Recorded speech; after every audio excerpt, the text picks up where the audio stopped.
I don't know why it took me so long to get my butt on the screen here, but here we go. It's Fantasy NBA Today. It's our recap and look ahead show for Wednesday morning, December the 6th, 2023. I am Dan Vespers. Thanks as always, everybody, for hanging out with us. Spending a little chunk of your day on what I imagine will be a moderately paced and length program as we roll back to back. Hopefully you guys had a chance to check out our buy low show from yesterday morning and our sell high show that just wrapped up about 20 minutes ago here on all of our channels, YouTube, iTunes, Spotify, whatever else magical places also exist in the universe. As far as today goes, we finally have games again. It's an 11-game Wednesday, and I admit I was kind of screwing up the math a little. So I was like, oh, yeah, there's going to be like 12, 13 games. No, because anybody that played Monday or Tuesday does not play tonight. They play Friday. Anybody that plays tomorrow, Thursday, already played Monday or Tuesday, and they're done for the week. Fantasy-wise, there's still the finals in Vegas over the weekend, but that one is not a fantasy game. So remember, the fantasy week is over on Friday. Today is sort of like a maybe overload day, and that was the thing that I got a little bit stuck on in my analysis, which is basically like there are going to be a lot of teams that are not full of roster today. If you have someone on your club that's playing tomorrow, don't drop them today because the guys going tomorrow, especially the streamers, are going to be sort of few and far between, and everybody's going to be trying to grab the same 3 or 4 guys. Lakers, Pacers, Pelicans, and Bucks all going tomorrow. So if you've got a streamer level guy on one of those teams, you kind of have to hang on. But if you have anybody from one of the teams that lost Monday or Tuesday, they are very much a drop because you will likely be overloaded on Friday. Friday's a 13-game card. You'll probably have an opportunity to roll a full lineup out there. So anybody that played Monday or Tuesday that lost, drop them for a streamer today to make sure your lineup's full. Or if you can pick up someone that's playing tomorrow, if you have a full lineup today or you're very close to one, that could also work. But there's almost no reason at all to hang on to a fringe level player that lost in the IST quarterfinals round. Wanted to get that off my chest before we start talking about what happened yesterday and what's coming up tonight. Again, thanks as always for hanging out with us, everybody. Find me over on social at Dan Vespers. This is a Sports Ethos presentation. You can see their logos all over everything we do here, as it should be. Sports Ethos is like 6 or 7 years old now, which seems kind of insane. How the heck did that happen? Still growing, still having a good old time. Opportunity for me to tell all of you that watch this show, if you guys think you can handle being an analyst, Sports Ethos is always looking for new folks that want to kind of break into the industry. Hit me up. Reach out on Twitter or here in the YouTube live chat if you're watching with us as it's going. After the fact, YouTube commenters, that's fine. I'm really trying to get in there and answer all YouTube comments, not quickly, but eventually. And so we can have some fun. All right, enough about streaming for this week. We'll probably talk more about it in a minute, but let's get straight into the short 2-game card yesterday. There's very, very little to cover from yesterday. Couple of key points. Knicks lost in Milwaukee, got blown out despite Julius Randle going for 41 points on only 19 shots. And remember, this was a hard one for me. Julius Randle was on my buy low board last week. He was one of the buy low names on the week 6 episode. That was last Tuesday, I think that one came out. He was ranked outside the top 200. I was like, look, I don't like Julius Randle's fantasy game as much as the next guy, but he ain't going to be this bad all season long. And sure enough, since then, he's been wonderful. He's moved up from 218 to 164 in a week. And then this ball game did a whole lot to help semi-fix his field goal percent.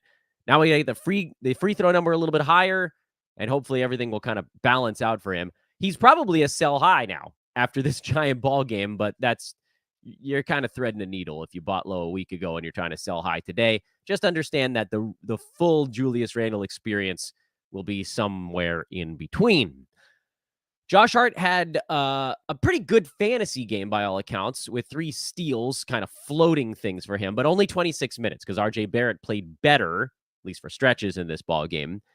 It was a blowout, and we've seen Josh Hart's minutes fluctuate weirdly in blowout games, so I don't know the exact situation there. He might have seen another 2 or 3 minutes at the end of the ball game. Still, it's hard for me to call him a full rest of season play when his minutes are this dynamic, fluid, insecure. So I'd rather use Josh Hart as a streamer for now, which, that appeal kind of wears off with them losing this ball game. If you want to hang on to him sort of indefinitely, you can. Every time I try to quit him, then he gets minutes for 2 or 3 games in a row. He's not playable in a 9-cat roto league right now because you just don't know which are you going to get, the 25, 26-minute iteration, or are you going to get the 31-minute iteration of Hart? And there's a pretty big gap in between those two. Head-to-head, he's playable in a good situation because, 25, 26 minutes is actually still enough for him to do something. Like a 4-game week for Josh Hart right now would be playable in a head-to-head weekly format. So that's... that cough snuck up on me. So he's falls somewhere in between those two, and that's why he's sitting on a little bit of a razor's edge. Remember how earlier this year I was like, I don't think Emmanuel Quickley is actually a 12-team play unless Jalen Brunson gets hurt. And a bunch of people were like, no, you need to get the points out of him. Well, yeah, I think you guys get it at this point. We need to beat a dead horse there. Milwaukee is a very easy team to handicap right now. Bobby Portis, he did block 2 shots in this game, which is kind of weird for him. But overall, he's streamer level. He has not cleared that. I thought there was a good chance he could when Jay Crowder went down, and it looked like he might for about a week-ish, but he's fallen off the end of the map again. And it's mostly because his fantasy game is not all that well-rounded. He mostly scores and rebounds, and so if he doesn't do those for a game, he becomes kind of a goose egg.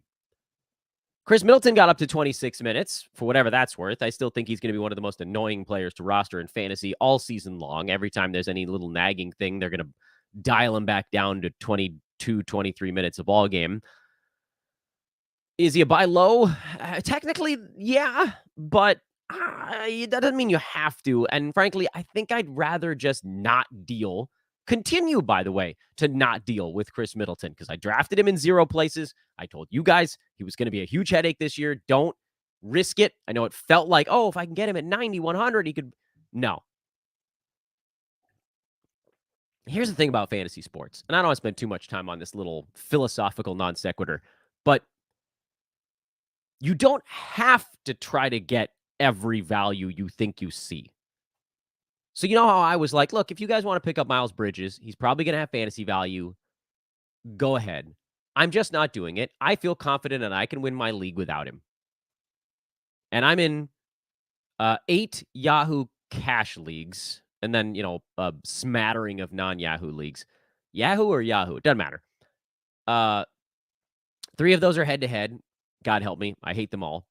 One of them is a keeper league, so that one doesn't really apply. And the other 4 are roto redraft. I don't have any Miles Bridges on any of those teams. And the 4 roto redraft teams are ranked first, second, and first as I look down the page. So you can win without going and trying to snatch every value. And this isn't even about Bridges. This is about Middleton, who I get it. If he was on the board at 100, you're like, oh, this is Chris Middleton. Like, I got to take him at 100. You don't. You don't have to do anything. Even if a guy falls way farther than you think he should, if you know in your heart of hearts that someone's going to be a huge headache or a pain or someone you just don't even want to root for veering back into the other thing, that's okay. At 100, Chris Middleton might have been a value, but he also is going to be a massive, massive winding headache to get there. And I just wanted nothing to do with that, and I still don't. What I do want to deal with is the rise of Damian Lillard and Brook Lopez still being this freaking awesome on a day-to-day basis. You guys know, anytime Brook Lopez has a big ball game, I have to talk about it because I'm reminded it's the Breaking Bad meme, Jesse Pinkman yelling, "How do they keep letting him do this? How does he keep getting away with this?" Yeah, that's how I feel about us having Brook Lopez on our fantasy teams. How do they keep letting us do this? He's a fantasy juggernaut. 3.7 combined defensive stats. Huge. Good percentages, low turnovers, just enough 3 points and rebounds so that he's not sinking you in any of those categories. I adore it. Meanwhile, Dame is up to number 17. We've talked at length over the last 2 or 3 weeks about how I felt like if you could get him for other guys ranked nearby, he was the one name in that group that was still ascending because the field goal percent was the big one you knew was going to work its way up the board. And frankly, it does kind of seem like field goal attempts maybe also slowly working their way up, although this one ended up in a blowout. He got all of his stuff in 13 attempts and 8 free throws because Giannis is a monster. Giannis still can't hit a free throw to save his damn life, but it sort of doesn't matter because he's been so damn good in everything else that he is justifying his punt free throw early draft spot. On 30 points, 11 rebounds, and 2.7 combined defensive stats, and high volume, 61% from the field. No one was touching Nikola Jokic in that category last year, but Giannis is ahead of him this time around. Weighted field goal percent impact, it's GA. Game 2 had even fewer fantasy angles than Game 1. Grayson Allen had a big ball game. 21 points. He had 4 3-pointers, had 3 defensive stats. He beat out Eric Gordon in the which fringe streamer will have a decent ball game battle in this one. But overall, I'm not particularly enamored with either of them. Grayson Allen technically right now is a 12-team startable guy. He's ranked 105 on the year in 9-cat after this big ball game, pushed him up from the 130s. But it's not a sustainable number, especially once Bradley Beal is back around. He's shooting 90% at the free throw line and 48.5% from the field. Like, in terms of what he does for that team, he fits as a pretty good role player around their superstars, but he's also a career 44% shooter from the field, career 40 from 3. He's at 48 and 47 in those respectively. He's a good foul shooter, so that might not come down. He's playing more minutes, so you can probably assume the rebounds and assists stay a little bit higher, but a lot of his stuff is coming back down. And when they do, then he becomes basically a schedule streamer, much like the way I feel about Eric Gordon, who historically does not have the world's greatest fantasy game, but he is inside the top 90 right now, largely because he's at about, 7, 8 ball games where he's been the number 2 option. It was Kevin Durant against the universe for 2.5 of the first 6.5 weeks of this season. Booker's only played 12 games. KD's played 19. So basically in 7 of those ball games, Eric Gordon's been forced into you got to go be a high usage guy thing. He ain't taking 12 shots a game all season long. And when he stops, well,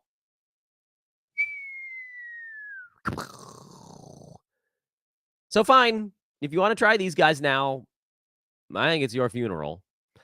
Also, Yusuf Nurkic, terrible ball game. This does tend to happen for him against Anthony Davis. The Lakers are a dismal matchup for Nurk because they just pull him into every pick and roll and then blow right by him because LeBron is strong enough and still fast enough somehow to just destroy Nurk. So just, hope that they don't have to play the Lakers that many more times for his fantasy value and everything will be fine. And then LeBron, I honestly don't even understand how he's still able to do this stuff. He just jumped himself about farther than that. He jumped himself up about 8 rank slots with this game last night from basically the very end of the 20s back up all the way to number 20, mostly because of the 5 steals. The other stuff are things we've seen him do. 31 points for LeBron, repeatable, not every night. And then the 25 shots. Basically, this was the go get it type of thing. This whole in-season tournament deal the Lakers are taking very seriously. And they had a crap ton of extra opportunities in this game. Lakers had 9 turnovers. Suns had, I thought, 22, although have a couple been adjusted down. Only 20. Some of them were team turnovers, I guess. Those don't show up in the box in a certain way. So the Lakers had all these extra opportunities. And nobody could really make a shot besides basically LeBron and sometimes Austin Reeves. This was, I think it was, Justin Russo, I think, who covered the Clippers for a while. He might still cover the Clippers. He had a really funny note on this game, and I'm trying to remember where it was, if I could find it in the Twitter sphere. I can't find it right now. This is the 3rd time in 2,000 games that one team shot 49% and the other shot 37% and the 37% team won. There was a crazy call at the end of the ball game. There were like 3 crazy calls at the end of the ball game. Phoenix Suns fans are going to be livid because that weird timeout. Although the pool report, the officials were like, it was actually still pinned to Austin's leg when LeBron was calling for timeout. It didn't look that way to those of us that were watching live. As a Laker fan, I'll take it.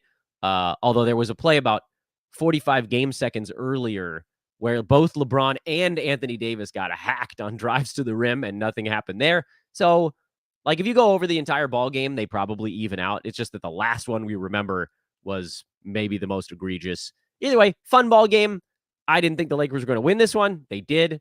Defensively, they played really well. And if they make any shots, they're probably up by 15 for most of this one. Either way, core 4, that's all you're going with on the Lakers side. D'Lo had a bad ball game. He wasn't shooting well. And if he's not shooting well, they're going to look in other directions because defensively they have better options. They just ran long in this game. Reeves took over at point. Reddish and Taurean Prince stayed on there for their length, and so D'Lo just didn't get to play as much. He'll be fine, though. And then guys like Reddish, Taurean Prince, Rui Hachimura, Jared Vanderbilt, these are not guys that you need to actually keep on your team. They're, for weeks like this one, if you have those guys, great. You can roll them through to Thursday because they have the better schedule. But otherwise, nope. Okay, we got a nice 11-game Wednesday coming up. We're going to break all of this down. I do want to take this very quick reminder in the middle of the show to ask you guys to go find me on social media at Dan Bespris and do come hang out with us in Discord. There aren't as many of you watching live, and also I'm talking really fast, so it's possible that usually we're deeper into a show by this point. And maybe it's because I'm doing 2 shows back to back. Either way, thank you to everybody that continues to watch. But I do ask you all to please, you don't need to pay for anything. This stuff is free, but please pay in a small amount of energy. So please go click a like button, click a subscribe button. If you want to find something on Twitter and like that, that's all I ask of you. Just find one thing to either a click. Give me one click out of your day. And then I'll feel satisfied. That's it. That's all I ask. Whatever it is. The like button might be closest for YouTubers, those that are listening in traditional pod channels. It might be easier to just flip over to something I've got on social or flip over to something and click an invite into Discord. That's in the description. Whatever you do, just one like, one click. That's all I ask. Also, shout out once again to Manscaped and manscaped.com for their continued support of our show, and ExpressVPN, the coupon codes for those 2 places. Manscaped.com, the coupon code is Ethos20 to get 20% off and free shipping. ETHOS20, 20% off free shipping at Manscaped. And for ExpressVPN, it's actually a specialty URL. It's expressvpn.com/hoopball. So go with the old name. That's how you get an extra 3 months free on the end of your 1-year membership. All right. Big Wednesday. Not as big as Friday, but we're cooking. What do we got? What do we got here on this relatively large Wednesday? Sixers, Kelly Oubre. That's good news. Likely to come back for this ballgame. I don't know how many minutes he's going to play, but we're going to want to track that and see how it impacts anybody else on the team.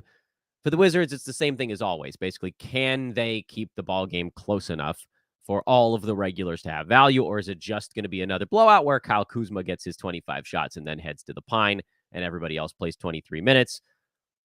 It's the Sixers, so unfortunately, the latter is possible. Grizzlies, we've seen JJJ start to ramp up a little bit. We'll see if that continues here. Is Santi Aldama a hold? He is for me for the moment. We'll see how it goes. Pistons, Bojan Bogdanovic on the ramp up. That's fun to watch. Killian Hayes has looked pretty good here the last 2 or 3 ball games, but is it a flash where he's sort of getting in there and his energy is high? Does it run out, or does he have staying power? And what'll become of Ausar Thompson? I don't think he's going to be benched all season long. It feels kind of like they could see him running out of gas after this big adrenaline surge first month. And so now they're kind of hanging tough. Is he a buy low? I think we could probably let it go a little longer, actually. You might even get him off the waiver wire if this keeps up. The Magic. I still think Goga Bitadze is like right around the edge of the top 100, 110 as a fill-in. That doesn't make him all that fun. They'll need him, presumably, for this ball game. They're playing a very large opponent in Cleveland, so maybe. And then we're keeping an eye on Cole Anthony as well. Cavs, nothing really. The Heat, so many streams. Kyle Lowry, go. Jaime Jaquez, probably go. Orlando Robinson, maybe. Duncan Robinson, yeah. Tyler Hero, Bam Adebayo, hopefully they'll be back in the not too distant future, but until they are, we just got all these guys parachuting into fantasy value. Raptors, nothing.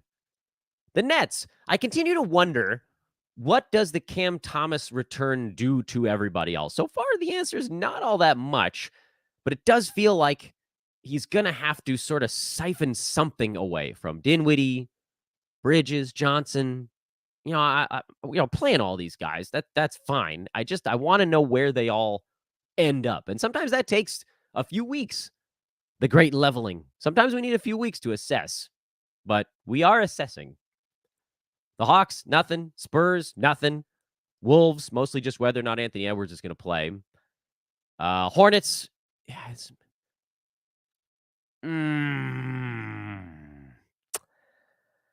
Do we think Gordon Hayward can get back inside the top 100? Honest to goodness, I don't know. I still think the answer is probably, but I admit that I may be too optimistic there, which is funny because I was extraordinarily pessimistic on Hayward last year, and you guys killed me for it, but I was right.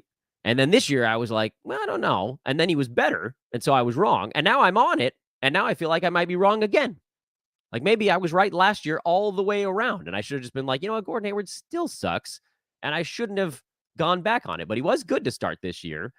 Miles Bridges came back. That seemed to hurt him. LaMelo went down. I don't know if that's going to help enough, but that's why we're watching. We'll keep an eye on Brandon Miller as well. He's been good enough to play lately. Don't know how the rookie sine wave will go for him, but we'll keep watch on it. The Bulls, they've been playing better lately since Zach LaVine was rested. And that's the thing. Like, you can be a very, very, very good basketball player, and Zach LaVine is all of those things. But if you have a small nagging injury, which I think is probably true, I think he probably does have a sore foot. If you have a sore foot and you don't really want to be there, that's the combination that ends up hurting the team. So now you get him out of the way, and you're just putting guys in that want to be there. And again, this isn't a knock on LaVine. He knows he's on the block, and he's got some nagging injuries. And so it's like, what's the point? Like, why am I going to blow my foot out here if this team's going to unload me in a second anyway? I don't want to be in better shape for some new team. So they shut him down. I don't know if Alex Caruso's playing or not. I'd love it if he is, because he's a guy that's always going to give full energy, but that damn toe and just generally his body can barely take it. But then you got guys like Coby White, who's playing much, much better since LaVine went down. I got into a Twitter argument with somebody about this who could not hold the two separate thoughts. He was like, Dan, you're way late on Coby White. He's been great for a month. Look at his rank over the last month. And I was like, okay, now we got to talk about what an average means again. And it wasn't landing. And it got so frustrating for me. And my kids were yelling at me that I lashed out. And I do feel bad about that. But I want to talk about it on the pod right now. Because yes, Coby White over the last month is ranked number 64. But over the past 2 weeks, he's number 25. So it's important to realize what he was doing before those 2 weeks. Basically, since the news broke that Zach LaVine was on the trade block and he started getting rested first like every other game and now every game. If you look at Coby White's first, let's see, 2 weeks would put us back into like mid-end of November. So basically like the first month of the year for Coby. He was outside the top 180. So when you look at an average, yes, over the last month, he's in the 60s. He actually happened to have one like slightly better week in there. I think that was one where they rested Zach LaVine for like 2 games out of the 4. Either way, the aggregate of the first 4 and some odd weeks for Coby White was not even close to 9 cat playable. Outside the top 180. And then over the last 2 weeks, basically since they've said Zach LaVine is out, Coby, you're in, go nuts, he's been great. So when someone's like, Dan, he's been good for a month, that's not true. You have to understand how a player got to the point that they were. Yeah, over the last month, he's ranked number 64. But the 2 weeks before, he was been top 25. He's top 25 the last 2 weeks. The 2 weeks before that, he was outside the top 140. So no, it's not about being too late on a guy. A look back is only as good as how you understand the individual chunks of it. There have been, today's Wednesday, and the season started on a Tuesday. This is week 7. There have effectively been 6 full weeks of basketball in the season as of like 2 days ago. So we're a little over 6 weeks. If you looked at each individual week for Coby White, the last 2 have been very good. And there was one previous week in the first 4 and change that was decent. Not great, but decent. The other 3 were awful. So please, I beg of you guys, understand how you're using the board before you come yelling at me about it. If you were sitting on Coby White all year, more power to you. Because, yeah, it seemed like the Bulls were in a little bit of a tough spot. I personally did not have a roster spot to roster somebody who was performing at a top 200 clip with basically like we didn't know indefinitely on how long the Bulls were going to try to see if this thing worked. Then when it was obvious they were terrible, then it became a much more prudent decision. Same story for Patrick Williams. We know he's on the stash board as well. Anyway, the list goes on and on. Ayo Dosunmu would be there if they move guys like Caruso and DeRozan. Anyway, let's get back to cracking these nuts open. How the hell did I get over to the Bulls? I feel like I skipped something. No, I didn't skip anything. Thunder, nothing really. Rockets. Are we seeing Jabari Smith Jr.'s rise, or is this, going to be the sort of up and down of a thing? Either way, he's been playing well lately, so that's nice. The Jazz, just repeating myself. I'm in an infinite loop here until Lauri Markkanen comes back. Jordan Clarkson, by the way, also out for this ball game, so you could probably stream Colin Sexton if you wanted some points on okay percentages. Keontae George, not efficient enough.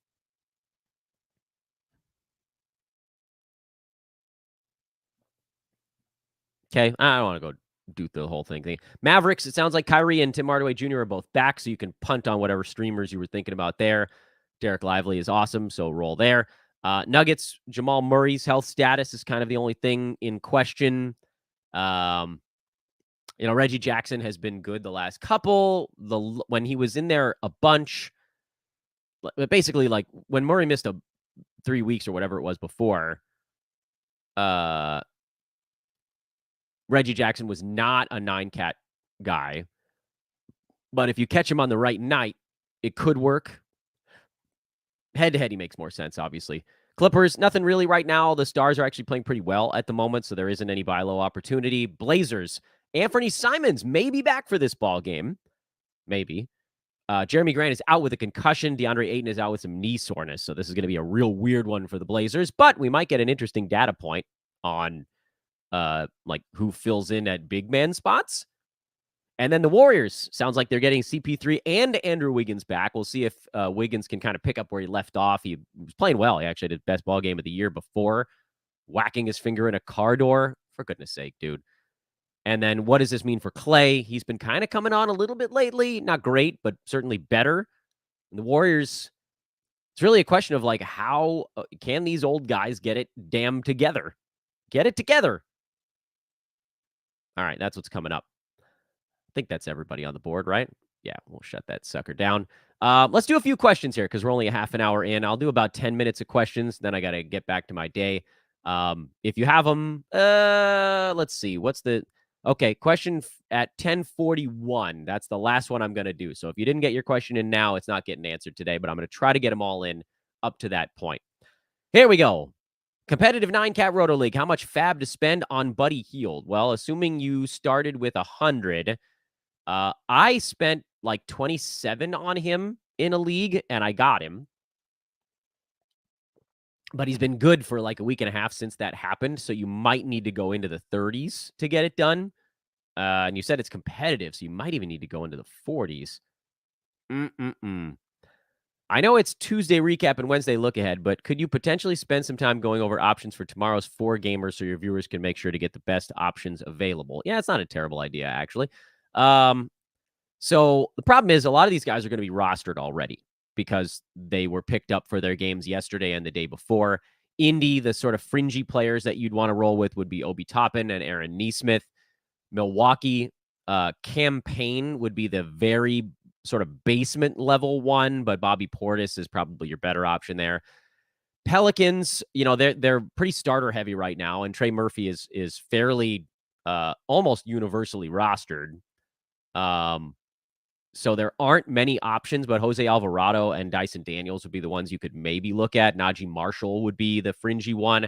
And for the Lakers, Cam Reddish, Taurean Prince, maybe Rui Hachimura is about as far as I would go, but I don't think I'm even going that far. Reddish and Prince are the ones you trust more because at least they're generally starting, and I'm guessing they'll probably go big here against Zion and Jonas Valanciunas because I don't think they want LeBron dealing with Zion all game long, and they definitely don't want Anthony Davis dealing with Zion.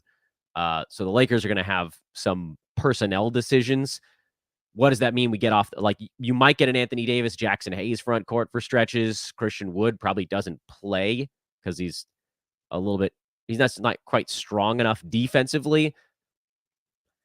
You'll probably see them put, Reddish on like McCollum, or Reddish might guard Ingram. Vanderbilt did a pretty good job on Brandon Ingram last year, so you might see a little more Vando.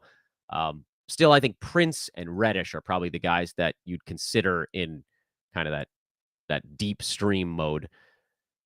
10-team roto. Anthony Davis, Zach Collins, Klay Thompson one side, Kyrie Gafford, Nick Claxton on the other. Who wins the trade? Well, on one side, you're getting Anthony Davis and then two guys who haven't really been 10-team playable. And on the other side, you're at least getting all three guys that are 10-team playable. But AD is so far out in front of everybody else in overall rank.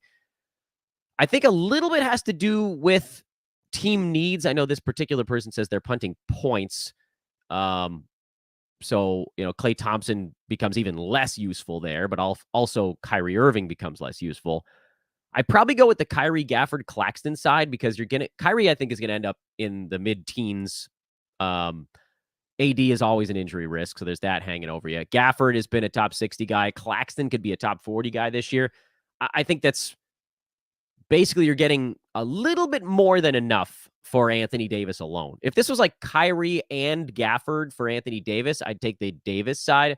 But getting Claxton, an early round big for kind of junk, makes it swing back the other way. Predictions on where Shohei Ohtani lands. You know what? I'm having a lot of fun watching this crap. I've got this tinfoil. You guys know I'm a Dodger fan. I've got this tinfoil hat thing going on that Dave Roberts, I don't know if anybody watching this show pays attention to baseball, but Dodgers manager Dave Roberts came out and confirmed they had a meeting with Ohtani, and apparently his camp doesn't want anybody to know who he's met with. My tinfoil hat says that Roberts doesn't want the Dodgers to sign Ohtani because he's going to cost $600 million. And I think he'd rather go get a couple of frontline starting pitchers because that's really what the team needed. They got blitzed in the playoffs because their starters went like 4 innings in 4 games. Gross, or whatever it was. But maybe he just slipped up. Either way, I have no idea. I don't have the first clue. I know the Blue Jays are going like full bore at him. Originally, I thought he might go Mariners, but they pulled themselves out of the running because the price tag was too high. But Mariners have such awesome Japanese baseball heritage there with Ichiro. And so then the California made a lot of sense because he's already in SoCal and large Japanese populations and, closest technically to home. I have this weird thing going on in my brain that he just goes back to the Angels because why not? I still actually think it's the Dodgers, but I really don't know. I'm interested. It's cool, man. I'm excited about it. Let's see here. Roto strategy question. If I have 12 startable top 100 players, do I start all 12 or do I only start 10 and play the others if someone sits? I'm basically playing all 12, by the way, because I think at some point your guys are going to miss time. And At that point, you're going to be glad that you're running kind of even with the games cap or maybe just the tiniest bit in front of it, as opposed to falling behind and then having to scramble to figure out who to start in that spot. So I'm actually okay. If they're all like legitimately good, if some of them are like dangling at the edge of the top 100, maybe you sit them in a game where they're against a really good defense or something like that. But if you really have 12 guys that are like ranked 88th or better, you probably play them. And then when you have time, I know time is fleeting. I have almost none.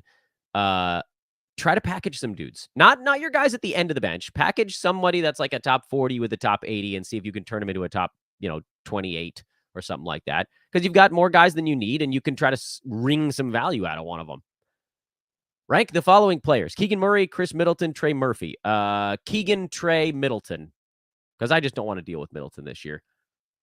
Best stream for today out of Denny Avdia, Andrew Wiggins, Orlando Robinson, or Stash Scoot Henderson. I'll go Avdia. Catching the show, drinking my morning coffee all the way from New Zealand. Dan, you are a legend. Thanks, man. That's very kind. You've helped me to multiple titles in both head-to-head and Roto. Also fun to know. How does Ja's return affect JJJ and Desmond Bane? It's going to take some stuff away from Bane. I actually think it makes Jaren Jackson better because Ja gets him open. And JJJ is better when he doesn't have to focus so much on the offensive side. He can go back to just fly swatting everybody. Bane will have to do a little bit less, so he'll probably take a small hit there. Trey Murphy or Buddy Hield rest of season? Give me Buddy. I'll just take the guy who's starting right now. Talking about breakouts, I wish Lively got 30 minutes per game, says Point Blank Mish. Yeah, you and me both, buddy. But you know what? We don't have to worry about it because I think at some point this year, he probably will start to get close to 30 minutes per game. Just inching up the board right now. Dan, great show. Thanks, man. Or gal. Dina, you could be... Thanks, human. I'm in a 12-team league. I had a rough start. Can I depend on Harden, Kawhi, and Westy to carry me? I also have Wembanyama and some decent bigs. Westbrook, probably no. Not in 9-cat. The others, sure. Reese says, I've been listening so long that yours and Brew's kids are literally growing up on the pod. It is crazy. I feel like I need to have them run onto the show and just permanent marker the year on their head. So you guys can just do one photo of them every year as they blitz onto the podcast from the side. Life since COVID, basically. I traded Williams for Collins and Smart. Honest to God, the only player on that list who I know is Marcus Smart. There are multiple Williams and multiple Collins. I'm sorry, man. I don't know who you're talking about. I got to have first names on these. Just a couple more questions here. Remember, I said up to 1041 questions I was answering, and then we're done. How much longer should I hold Duncan Robinson and or Killian Hayes? Hold Duncan Robinson until Tyler Hero comes back. Hold Killian Hayes until we figure out what he is. Is Santi Aldama a must roster? No, but I am holding him for now. Who benefits in Chicago? Torrey Craig? Nah. Chicago, the beneficiaries of all this stuff, obviously Coby White, and then Patrick Williams and Ayo Dosunmu were the other guys we've seen kind of step up. 2 more questions. This is a whole team. Thoughts on my team? This is a hard one. De'Aaron Fox, Donovan Mitchell, Jason Tatum, Chet Holmgren, Bam, Suggs, D'Lo. It's a 10-teamer. Walker Kessler, Jamal Murray, Keegan Murray, Brooke Lopez. Your team looks awesome, but it's also hard for me to visualize how 10-teamers work because everybody's team looks awesome in a 10. If you're in a 10-team league or fewer, is to take as many of your 50 range guys as possible and package them up and try to turn them into 25 or higher. It's easier said than done. I get it. But if you could take Jamal Murray and D'Angelo Russell and put them together and try to get a top 30 guard, you do it. Or if you could take, D'Lo and Jalen Suggs and turn them into a top 40 guard, you do it. Because depth is meaningless in a 10-teamer because everybody on the wire is good. Last question for the day. I just traded Lauri Markkanen and Brooke Lopez for Damian Lillard and Yusuf Nurkic. What do you think? Points league. Pretty fair. You're selling a tiny bit low on Markkanen because he's out right now. But getting something for Brooke is decent. It's probably a little bit of an overpay. But it's not crazy. If this was 9-cat, I would say it's a big overpay. But points league's not that much because I'm assuming Dame is rocking pretty good. One request for all of you that are hanging out with us: if you do a points league post, please try to throw their average in parentheses for me, because points leagues have a bunch of different ways of doing the settings. ESPN, I know, counts percentages a little bit more this year. CBS doesn't. Fantrax has theirs. Yahoo has theirs. So it's hard for me to know exactly what these guys have done. I have the 9-cat board in front of me. That one I can do on the fly, but the other one's a little more complicated. Somebody said I missed his question, but I clicked on every one of them. So maybe it came up. Jordan says, you missed my question. I don't actually see it on the board here. If you posted it, maybe it got lost in some sort of shuffle. But I don't see it. So I apologize. It didn't pop up in my StreamYard. I don't know if there's been some sort of glitch, but I clicked on every single one that went through. I'm really sorry about that. Throw it to me in the comments after the show. I'll make sure to get to those. And that goes for the rest of you as well. If you put a live question in that I didn't get to, pop it in the comments post-show, and I'll get to those at some point later on today or this evening.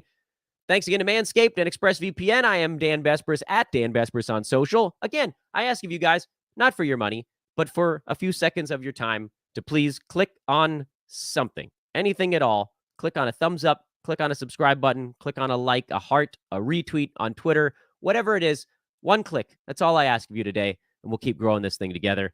Thank you to Sports Ethos, as always, our benevolent overlords. We'll get back at you guys tomorrow. I'm hoping we get to debut a new type of show tomorrow. Ooh, stay tuned on social. We'll announce that one if it's happening. I think it's happening, if it's happening. Okay, goodbye.